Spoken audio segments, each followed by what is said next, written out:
Bienvenidos al tema 7, el agua en la masa de suelo.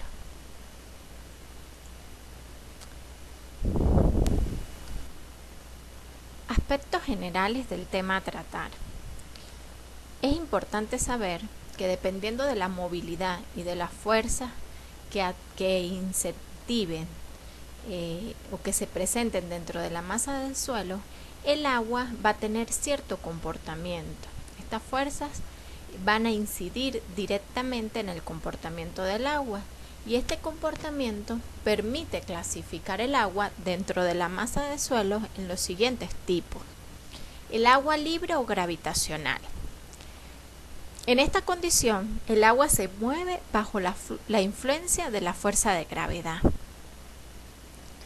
Tiene un movimiento libre por gravedad. Y el agua retenida. El agua retenida es aquella fracción de agua presente en la masa de suelo que no se mueve.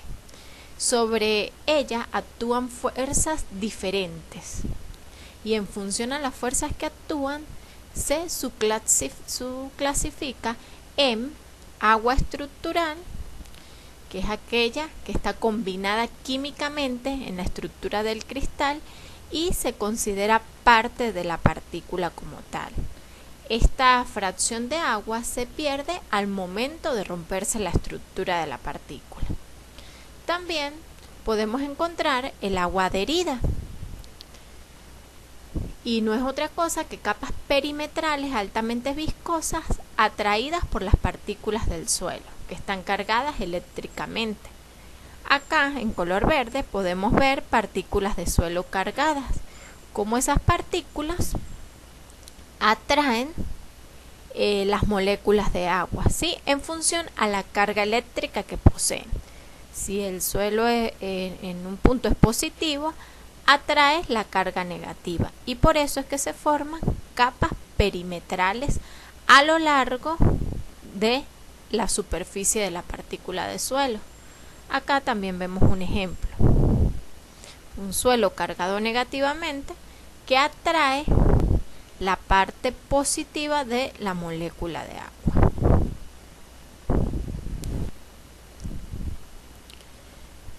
También dentro del agua retenida tenemos el agua capilar, ¿sí? Esta fracción de agua se mueve en los intersticios de la masa de suelo por la acción de fuerzas capilares. El espacio vacío presente en la estructura del suelo actúan como tubos colocados, por ejemplo, en la superficie de agua. Y estos tubos capilares permiten la ascensión del agua entre esos espacios vacíos.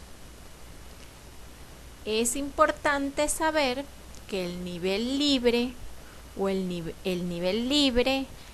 de agua superficial o nivel freático es la superficie del agua en la cual la presión es la atmosférica.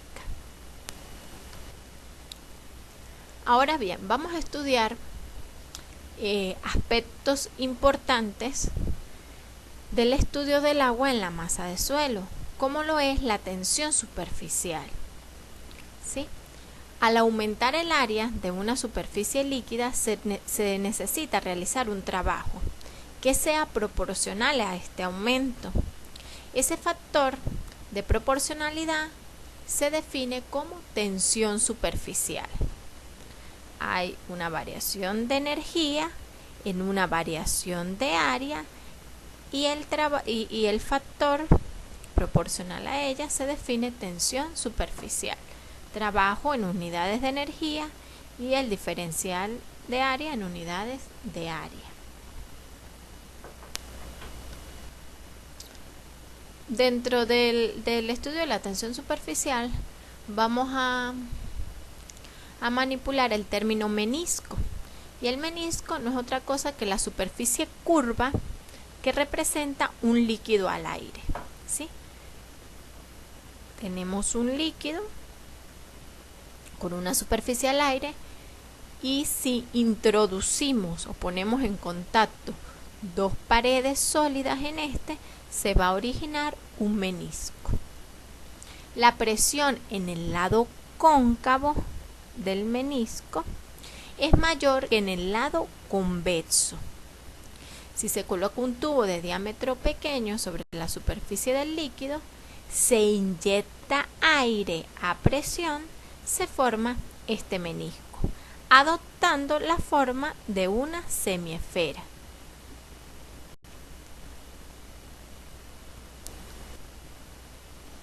Observemos. El área de una semiesfera es 2pi por r cuadrado. ¿Sí? Donde r es el radio formado por el menisco. Ahora bien, para poder que haya variación de trabajo debe haber variación de área. Y para que haya una variación del área debe variar el radio.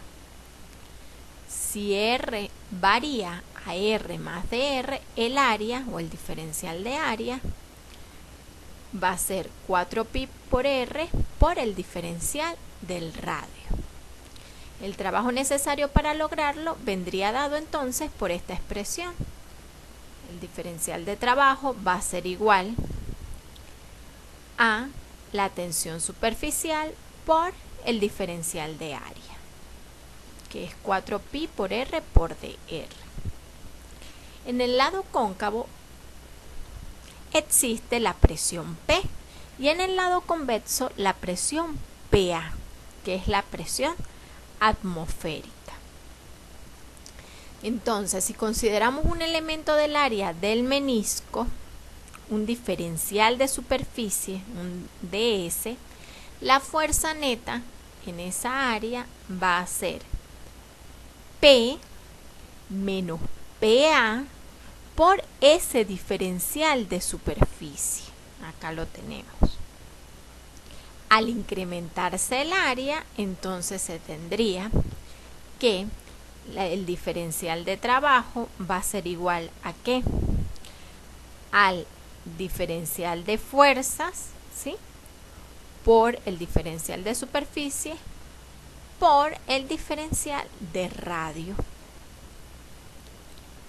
Y ese diferencial de superficie no es otra cosa que 2pi por r cuadrado, ¿sí? El área. Un diferencial de superficie, una área. ¿Qué sucede? Igualamos la ecuación 1, la expresión 1 con la expresión 2, que definen el diferencial de trabajo, entonces tendríamos esta expresión. De esta expresión podemos concluir que la presión en el lado cóncavo, P, es siempre mayor que en el lado convexo. La presión en el lado cóncavo es siempre mayor que en el lado convexo, ¿sí? Así como se los dije. Entonces, la presión en el lado cóncavo, que es P en este caso, si despejamos P, va a ser igual a PA más 2 veces el factor el factor proporcional, ¿sí? Que es la tensión superficial entre el radio. Observemos acá. Tenemos un líquido. Y aire, ¿sí? Tenemos dos fases, líquido y aire. Si en este esquema nosotros introducimos una pared sólida como por ejemplo un tubo de vidrio, ¿qué sucede? Se van a generar esa pared sólida hace que las moléculas del líquido estén sometidas a fuerzas. ¿Qué tipo de fuerzas? Bueno, pueden ser las fuerzas de adhesión y las fuerzas de cohesión. Observemos. El líquido, la superficie del líquido, ante la presencia de esa pared sólida, adquiere una superficie curva, ¿sí? Tal que la resultante de esas fuerzas es siempre normal a esa superficie curva. Observemos, en este caso está la superficie del líquido, se introduce una barrera y el líquido va a adquirir una superficie curva ante la adyacencia de esa barrera, que en este caso va a ser lisa, por ejemplo un vidrio. La resultante de las fuerzas que actúan en esa curva que se genera del líquido es R. En este caso, la fuerza de adhesión, F sub A, es mayor que la fuerza de cohesión y se genera esta forma. La fuerza de adhesión es mayor que la fuerza de cohesión. Dominan las fuerzas de adhesión sobre la cohesión y el ángulo que se forma es un ángulo menor a 90 grados, el ángulo alfa, el ángulo que se forma entre la superficie lisa y la superficie del fluido. Entonces genera un menisco cóncavo.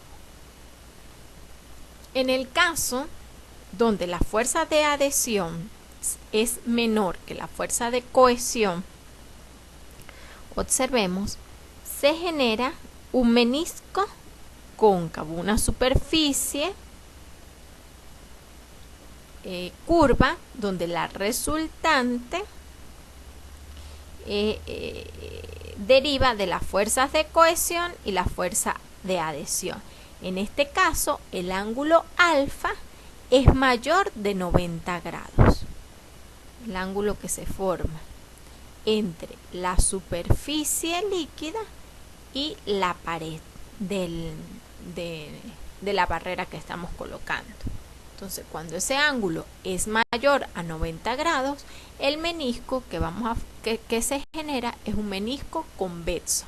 Es decir, ahí está dominando la fuerza de adhesión sobre la fuerza de cohesión. Ahora bien, vamos a hablar sobre la ascensión capilar.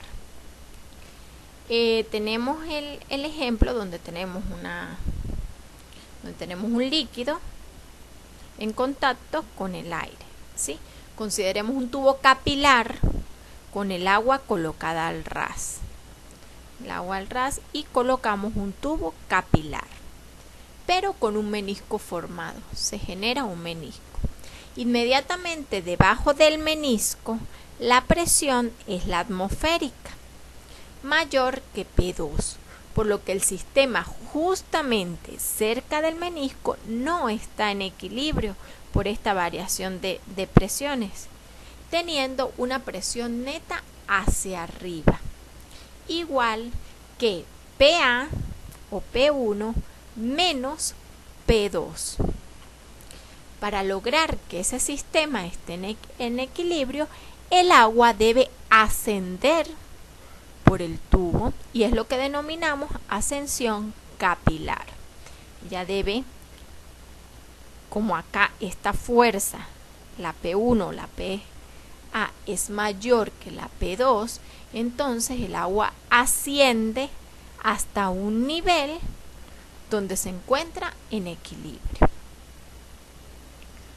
Si observamos este esquema que tenemos acá, y queremos realizar un diagrama en función al punto A, bueno, podemos observar que aquí el ángulo alfa es menor a 90 grados. Tenemos la resultante perpendicular a la curva que se origina, tenemos el radio del menisco, el punto A, y HC no es otra cosa que la altura de la columna de agua, la altura de agua que logra mantener en equilibrio el sistema. Si de este esquema hallamos las relaciones trigonométricas, vemos que R va a ser igual, la resultante va a ser igual al radio entre el coseno de alfa.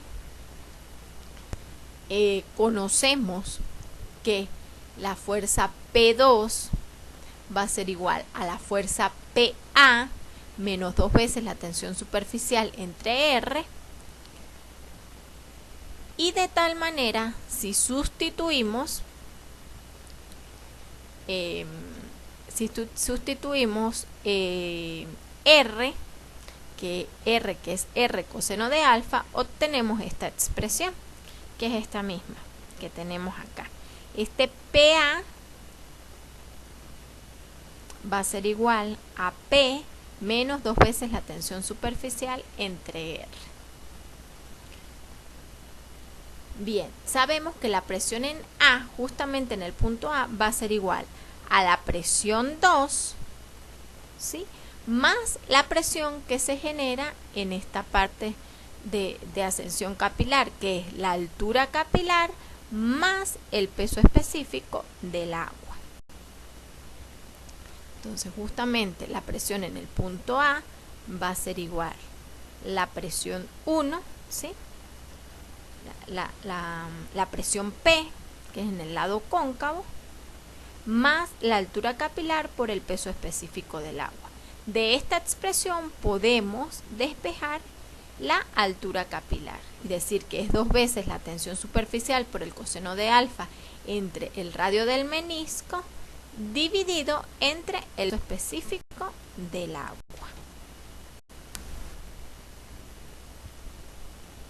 Bien, conocida esta información base, podemos hacer mención a un conjunto de términos que a continuación vamos a manejar. Por ejemplo, el nivel libre, nivel de agua superficial o nivel freático. Se manejan cualquiera de los 3 términos, ¿sí? No es otra cosa que la superficie del agua en la cual la presión es atmosférica. Eso ya se los había comentado. ¿Qué nos interesa a partir de este momento analizar? Vamos a analizar la distribución de esfuerzos de un líquido. La distribución de esfuerzos en un líquido bajo el nivel de agua superficial, ¿sí?, bajo el nivel freático, está representado por una distribución lineal. Es una distribución lineal, ¿sí?, según la ley hidrostática, siendo mayor que la atmosférica. Se dice que el agua tiene una presión positiva, la cual crece con la profundidad en forma lineal. Si este es el nivel de agua libre, aquí estamos en 0, ¿sí? A medida que profundizamos, esa distribución de esfuerzos va a ser positiva y se define como Z, que es la profundidad, por el peso específico del agua. Si tenemos una condición de ascensión capilar, ¿sí?, una condición de capilaridad donde el agua tiende a subir para poder estar en equilibrio, entonces en ese caso el diagrama de esfuerzos es negativo y se calcula como la altura capilar, la altura de la columna de agua, por el peso específico del agua, con signo negativo, porque va contraria al aumento de profundidad, ¿sí? Bien, manejada esta información, vamos a ver ahora en qué consisten los esfuerzos, ¿sí? Específicamente vamos a hablar del esfuerzo efectivo o intergranular. Y no es otra cosa que la presión transmitida de partícula a partícula. ¿A través de qué? A través de los contactos firmes que éstas presentan. Es decir, tenemos las partículas sólidas del suelo y el esfuerzo efectivo es aquel que se presenta justamente en el contacto entre partícula y partícula. A menor relación de vacíos, mayor esfuerzo efectivo. ¿Por qué? Porque hay más contacto. Dice, es efectiva en la disminución de la relación de vacíos y en la movilización de la resistencia al esfuerzo cortante de una masa de suelo. Observemos el esquema. Por ejemplo, En los puntos donde hay menor relación de vacío, vemos más contacto intergranular. Por tal motivo, en esos puntos, el esfuerzo efectivo es máximo, ¿sí? Es mayor. En un esquema donde la relación de vacío sea amplia, ¿qué observamos? Que aumenta la presión de poros, pero disminuye el contacto entre partículas. Este esfuerzo se relaciona con el comportamiento estructural del suelo, ¿sí? Al cambiar esta, se origina el proceso de esfuerzo de formación. Sabemos que al disminuir el esfuerzo efectivo entre las partículas, automáticamente la transferencia de carga no es efectiva. ¿Y qué sucede? Que el suelo presenta deformaciones. Entonces, por eso es tan importante garantizar o en la medida de lo posible lograr el mayor esfuerzo efectivo entre las partículas para minimizar los procesos de deformación. Bien, así como definimos la presión efectiva, también dentro del análisis del agua dentro de la estructura del suelo, tenemos la presión hidráulica. La presión hidráulica, llamada presión neutral o presión de poro, se mide o se calcula en el agua que llena los poros de la masa de suelo.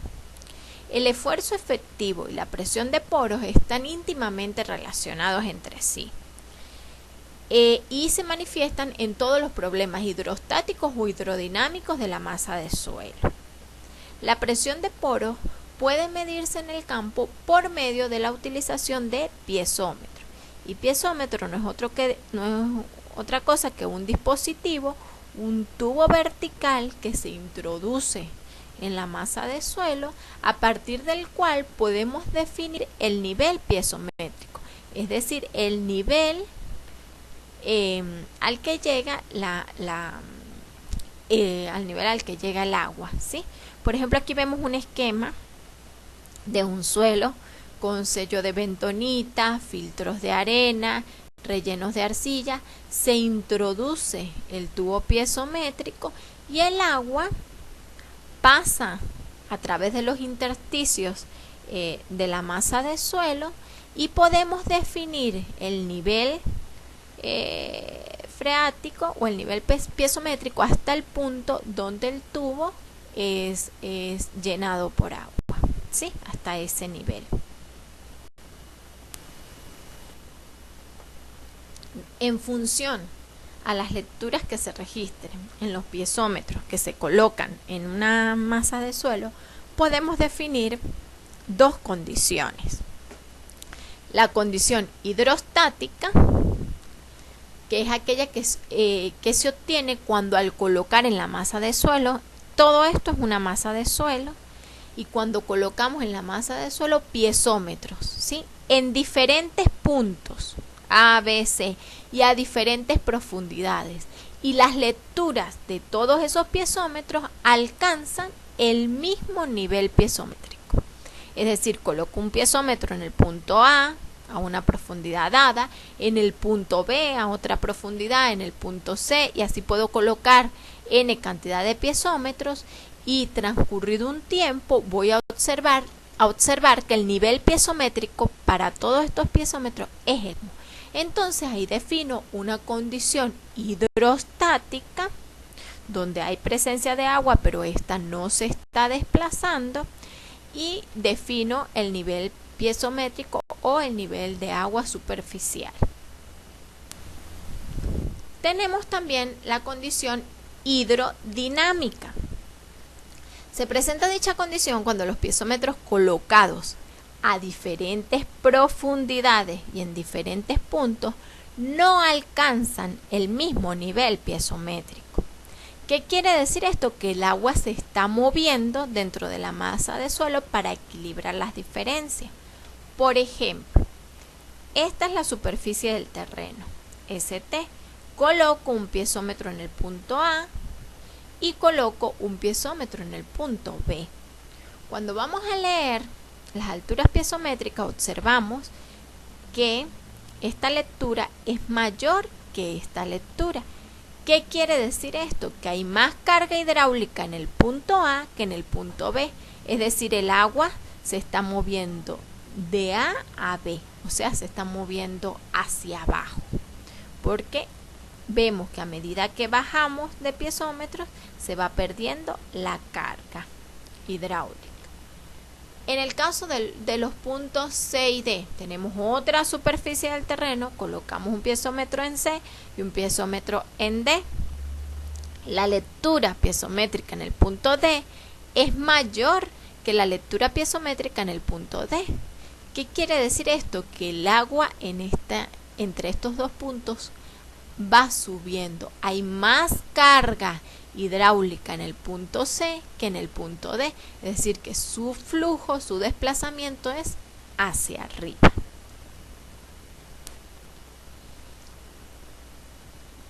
Ahora bien, teniendo en cuenta estas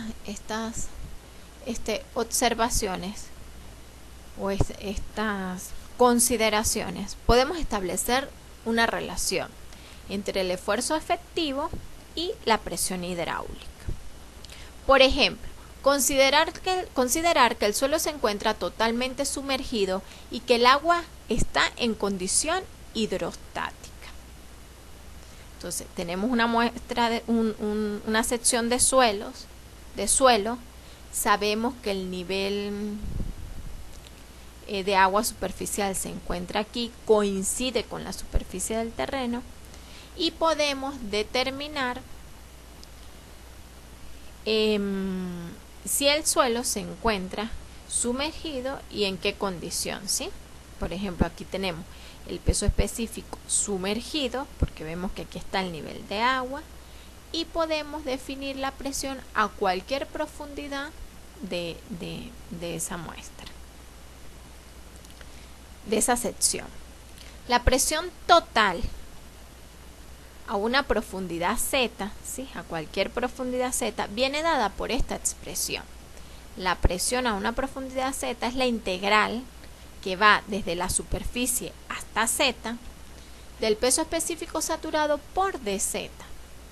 El peso específico saturado es igual al peso específico sumergido más el peso específico del agua por dz. Esto representa el peso total por unidad de superficie de la columna de suelo y agua que gravita a la profundidad que se desee calcular. El peso específico sumergido del agua es constante con la profundidad. Por lo tanto, la presión de poros o la presión del agua a una profundidad Z va a ser igual al peso específico del agua por Z.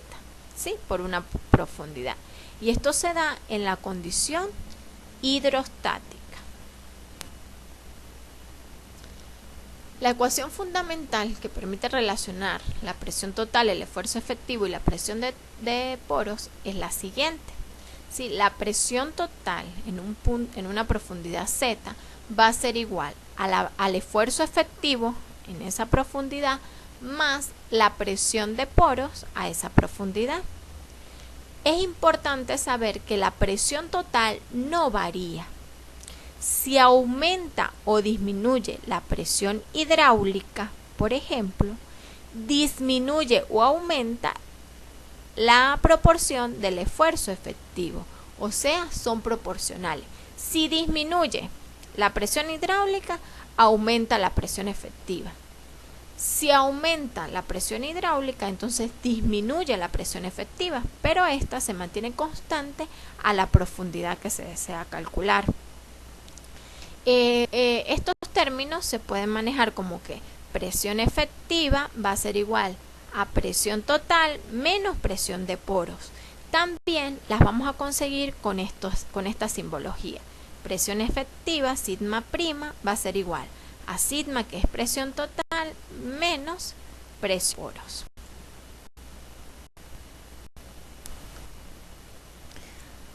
A continuación vamos a observar cómo se realiza el perfil de presiones de una masa de suelo homogénea en las diversas condiciones en las que se encuentra o en las diversas posiciones del nivel freático. Observemos para el primer caso. Este es un suelo, ¿sí?, que posee sobre él una carga hidráulica, ¿sí? Por ejemplo, una piscina,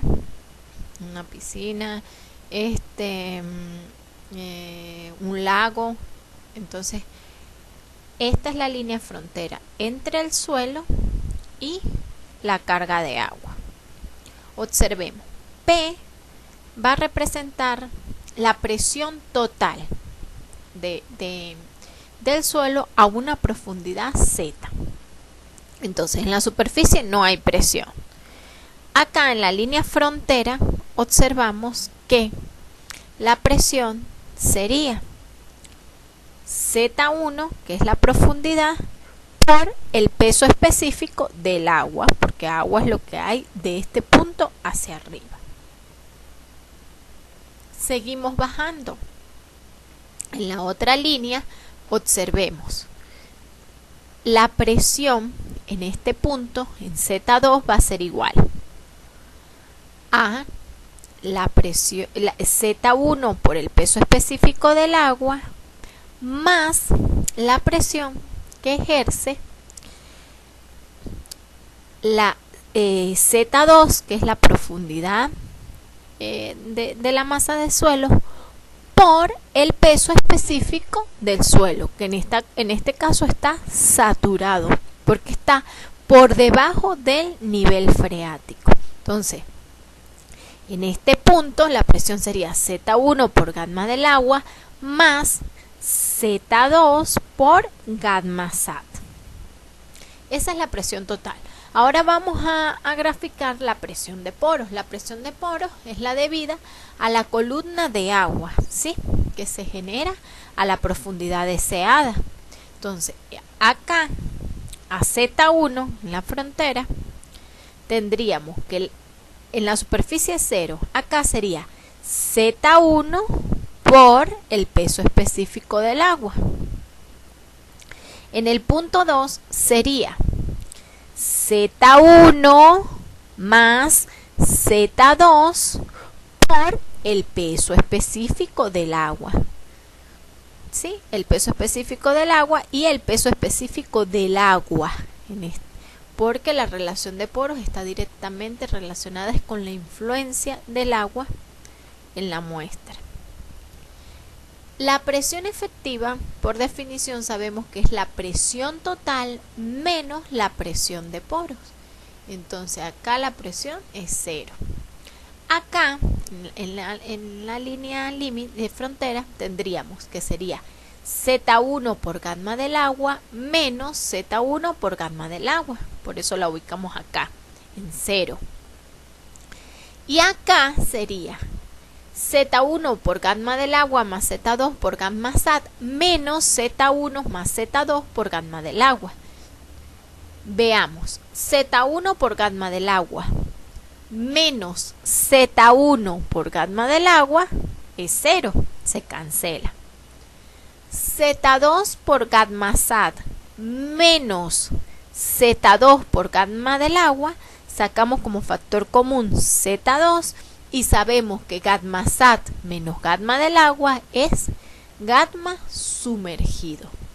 Y así obtenemos el perfil de presiones efectivas. Esto sería para el primer caso. Para el segundo caso, observemos en este segundo caso que acá tenemos un suelo con un peso específico húmedo, ¿sí? Y justamente aquí, en esta línea, observamos que existe el nivel freático, ¿sí?, el nivel de agua superficial. Con esta es la simbología, estas lineecitas y este triangulito. Entonces, ¿cómo obtenemos el perfil de esfuerzos? Observemos el perfil de presiones. Sería la presión total, acá 0, Acá en la frontera sería Z1, que es la profundidad, por gamma húmedo, es decir, por la condición húmeda del suelo. Sí, Z1 por gamma húmedo. Y acá tendríamos Z1 por gamma húmedo más Z2 por gamma sat. Z2 por gamma sat. Es decir, el suelo en condición húmeda, una profundidad Z1 más una profundidad Z2, pero ya en condición saturada. ¿Por qué? Porque el nivel freático se encuentra aquí y un suelo se encuentra saturado del nivel freático hacia abajo. Del nivel freático hacia arriba puede estar húmedo o puede estar saturado por capilaridad, que eso lo vamos a ver más adelante. Pero mientras no se indique lo contrario, si el nivel freático se ubica aquí, va a estar saturado todo lo que se encuentre de esta línea hacia abajo. La presión de poros, observemos. En esta es la profundidad Z1. En la profundidad Z1 no vamos a determinar la presión de poros. La presión de poros la vamos a calcular o la vamos a definir a partir del nivel freático, es decir, la columna de agua que ejerce presión sobre un punto dado. En este caso sería, aquí está 0, porque están justamente en el nivel freático, y aquí sería Z2, que es la profundidad, por gamma del agua. Entonces, en este punto sería Z2 por gamma del agua. Y unimos. Bien, ¿cómo obtenemos la presión efectiva? Es la presión total menos la presión de poros. La presión total menos nada, da la presión total. Acá, la presión total Z1 por gamma húmedo menos 0, es Z1 por gamma húmedo. Y acá, luego de profundizar Z2, tendríamos Z1 por gamma húmedo más Z2 por gamma sat menos Z2 por gamma del agua. Esto va a ser igual a Z1 por gamma húmedo, Z2, o sea, factor común, y gamma sat menos gamma W es gamma sumergido. Y observemos cómo cambia aquí la pendiente del perfil, porque estamos trabajando con pesos específicos diferentes, ¿sí? Este es en condición húmeda y este es en condición saturada. Observemos, por ejemplo, en este esquema. Aquí sería el peso específico del agua y el peso específico saturado. Acá se mantiene constante la pendiente del perfil. ¿Por qué? Porque en la presión de poros trabajamos solamente con el peso específico del agua. Pasemos, por favor, a la tercera condición. En la tercera condición sucede lo que hace rato les expliqué. Tenemos un suelo homogéneo, es el mismo tipo de suelo, ¿sí? En las tres condiciones que hemos hablado. Acá está en la condición húmeda. Acá podemos observar el nivel freático, incluso el piezómetro, la lectura del piezómetro va a indicar dónde se ubica el nivel freático. Tenemos doble información, por la lectura del piezómetro o por esta simbología, por estas rayitas y el triángulo, indica que ahí está el nivel freático. En este caso, de aquí hacia abajo, el suelo está saturado, pero acá podemos ver que también me dan un gamma saturado porque el suelo está saturado por capilaridad. Es decir, una fracción o una profundidad Z2 logra saturarse por la influencia que ejerce el nivel freático de aquí hacia abajo, ¿sí? El suelo de aquí hacia abajo está saturado, pero hay una franja que logra saturarse por ascensión capilar, lo que les expliqué hace rato. El agua asciende a través del fenómeno de la capilaridad por los intersticios del suelo y logra saturar una franja, en este caso con profundidad Z2. Entonces determinemos por favor el perfil de presiones. La presión total en la superficie es 0. En esta línea frontera entre la condición húmeda y saturada por capilaridad sería Z1 por gamma húmedo. En la siguiente línea frontera sería la presión que hay en este punto acá, se determina toda. Sería Z1 por gamma húmedo, todo lo que el suelo soporte en ese punto, más Z2 por gamma sat, más Z2 por gamma sat. Y si nos ubicamos acá, la presión total representa todo lo que ese suelo soporta desde esta profundidad hasta arriba, hasta la superficie. Sería Z1 por gamma húmedo más Z2 por gamma saturado más Z3 por gamma saturado. Por eso acá suman Z2 más Z3 y lo multiplican por el factor común que sería gamma sat. Bien, observemos ahora la determinación de la presión de poros. Como yo les indiqué, la presión de poro es un perfil lineal, ¿sí? Es un perfil lineal donde la presión aumenta de forma positiva a medida que aumenta la profundidad. En este caso, este es el nivel freático y el suelo de aquí hacia arriba está saturado, pero por capilaridad. Por eso, en este caso, la presión es negativa, ¿sí? Porque es del nivel freático hacia arriba. Recordemos que ella es positiva del nivel freático hacia abajo. ¿Con qué valor? Bueno, Z2 por gamma del agua, porque estamos calculando presión de poro. La presión de poros la vamos a calcular con el peso específico del agua. Y de aquí hacia abajo sería Z3 por gamma del agua. En este punto Z3 por gamma del agua. Justamente acá, donde se ubica el nivel freático, la presión es atmosférica y se asume que es 0. ¿Cómo hallamos el perfil de presión efectiva? Restamos P total menos P menos la presión de poro. Z1 por gamma del agua menos Z2 por gamma del agua. Ajá, acá observemos lo siguiente. Acá sería Z1 por gamma del agua. Justamente aquí, ¿sí? Luego, a ese valor le vamos a restar menos Z2 por gamma del agua. Menos Z2 por gamma del agua sería positivo. Menos por menos da más.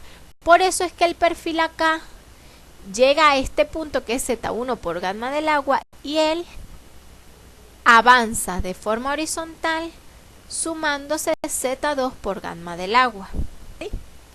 Luego aquí sería Z1 por gamma del agua más Z2 por gamma sat menos 0. Entonces queda exactamente Z1 por gamma del agua más Z2 por gamma sat. Entonces unimos el último punto con este.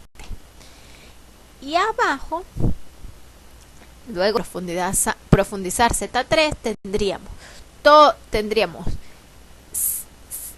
P total menos presión de poros. Colocamos los mismos términos, Z1 por gamma húmedo más Z2 por gamma sat. Y acá en este caso sería Z3 por gamma sat menos Z3 por gamma del agua, que sería Z3 por el peso específico sumergido. Por favor, realicen estos perfiles para atentos a la explicación.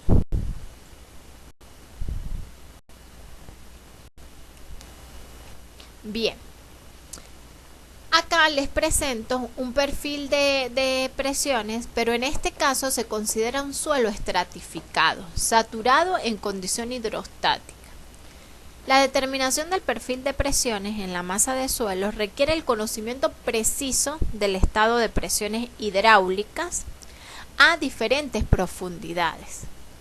En cada estrato deben determinarse las características índices de las muestras obtenidas, fundamentalmente los valores de G sub S, contenido de humedad y saturación.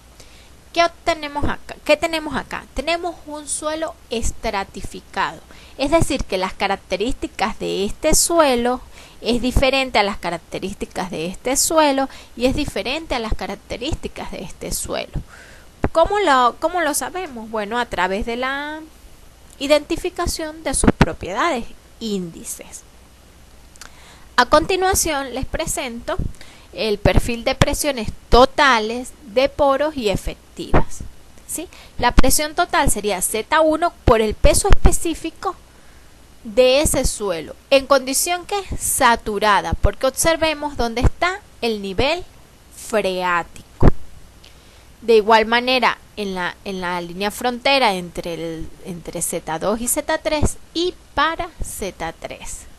La presión de poros va a estar gobernada por el peso específico del agua en función a la profundidad de cada estrato y la presión efectiva, sigma prima, es igual a la presión total menos la presión de poros. El mismo principio que les acabo de explicar, pero en este caso para cada estrato de suelo. ¿Qué va a variar? El peso específico en la condición saturada de cada uno de los estratos. A continuación se da un perfil y se da un perfil de suelo y se pide determinar las presiones totales, neutrales y efectivas. Se indican las profundidades de cada estrato, acá lo pueden observar, y las condiciones para cada estrato: saturación, peso específico seco, peso específico saturado, G sub S, contenido de humedad, relación de vacío para cada estrato. Esta información es el punto de partida para determinar los pesos específicos de cada estrato de suelo en las diferentes condiciones. Les explico. Para este estrato de suelo, que va de 0 a 1 metro de profundidad, se necesita saber el peso específico en condición húmeda, no en condición saturada, en condición húmeda, porque observamos que aquí está el nivel freático. Vamos a considerar que el suelo está saturado de aquí hacia abajo. Y observamos que aquí dice saturado por capilaridad, es decir, esta franja de suelo de 1 metro de profundidad también va a estar saturada, porque acá se hace la salvedad, que esta franja fue saturada por capilaridad, es decir, necesito el peso específico húmedo de este estrato, el peso específico saturado de este estrato, que acá no lo dan, el saturado de acá y de acá. ¿Cómo? Estableciendo las relaciones volumétricas gravimétricas o las propiedades índices del suelo. Una vez tenga esos pesos específicos, basta con hallar la presión total, es decir, la presión que aguanta el suelo desde este punto hacia arriba, que sería la profundidad por el peso específico, de este punto hacia arriba, que sería esta presión ya calculada, más esta presión de acá a acá, la presión del punto de aquí hacia arriba, que sería la acumulada de aquí a aquí, más la presión de aquí a aquí, que sería Z por el peso específico de este estrato. De igual manera, en este caso, sería la presión acumulada de este estrato hasta este estrato más esta profundidad por el peso específico saturado de este estrato, y en el último estrato sería la acumulada hasta acá más la presión que ejerce el suelo de esta profundidad por el peso específico. Así obtenemos este perfil de presiones. Numéricamente deben calcularlo. El perfil de poros o de presiones neutrales es la debida al agua, ubicamos dónde está el nivel freático, ahí es 0 la presión, vemos si está saturado por capilaridad, observamos qué profundidad, por ejemplo acá es 1 metro por el peso específico del agua, con signo negativo porque es ascensión capilar, y de aquí hacia abajo cada una de las profundidades de los estratos por el peso específico del agua con signo positivo. Restamos ambas presiones y obtenemos el perfil o el diagrama de presión efectiva. A continuación está el cálculo de dicho ejercicio, cómo se obtuvo el peso específico húmedo para el estrato 1, para el peso específico del estrato 2, el peso específico del estrato 3 y el peso específico del estrato 4, ¿sí? Cada uno de los pesos específicos. Recordemos que en este caso este suelo corresponde a sí, que está saturado por capilaridad. Observamos aquí cómo se hallan las presiones totales, que es profundidad por peso específico, y luego vemos cómo en las diferentes profundidades, a 1 metro, a 2 metros, a 4 metros, a 6 metros y a 7 metros, vamos determinando la presión total como la acumulada hasta el punto anterior más la que corresponde a esa profundidad por el peso específico que le corresponde a ese estrato. Hallamos las presiones de poros, como ya les expliqué. Aquí tienen el cálculo para que ustedes lo realicen, y la diferencia de las presiones totales menos las presiones de poros nos arrojan las presiones efectivas. El valor de la presión efectiva es sumamente importante porque ya sabemos que es la transferencia intergranular, ¿sí? Del esfuerzo intergranular.